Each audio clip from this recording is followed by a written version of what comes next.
One of the most important things about this show is to create a sense of place.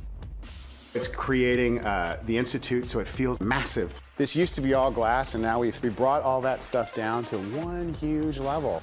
It's a beautiful amalgamation of the history of that church and all the technology within it. This is the technology that exists today. So we use these as substations for our guys to track demons. There's one right there. This is one of the many hallways within the Institute, and we're going to go right into Aldertree's office. When we put the set together, we did all kinds of little details like Plato.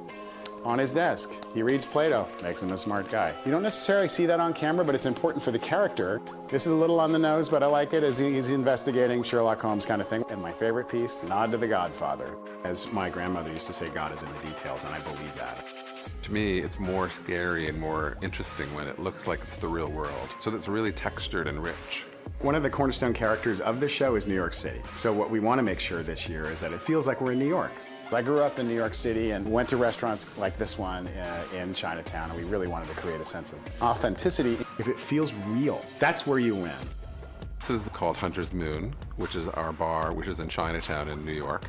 There's a beloved character that will be residing in this bar. She works over here, kind of Maya's hero area. Before this was the Hunter's Moon, it was the belly of the ship, which appeared in the first episode. We took those elements that we built for the ship, and we turned it into a bar. Kind of like Cheers for the Supernaturals. I believe that once the details work and it feels like a lived-in environment, then you're successful in capturing it on camera. Magnus's lair, so it's this huge, wealthy man who's a wizard, who's in New York, who has this fantastic taste. We wanted to make sure that it felt swanky, tasteful, and Doug McCullough and his production design team have done a beautiful job reimagining the world where Magnus lives. We've expanded the sets, we've created texture, we're shooting it differently, we're using foreground. Anytime that you see a scene, it's going to be framed unexpectedly. In the end of the day, this year is about giving the show more drive, more cylinders, and letting the actors do their thing.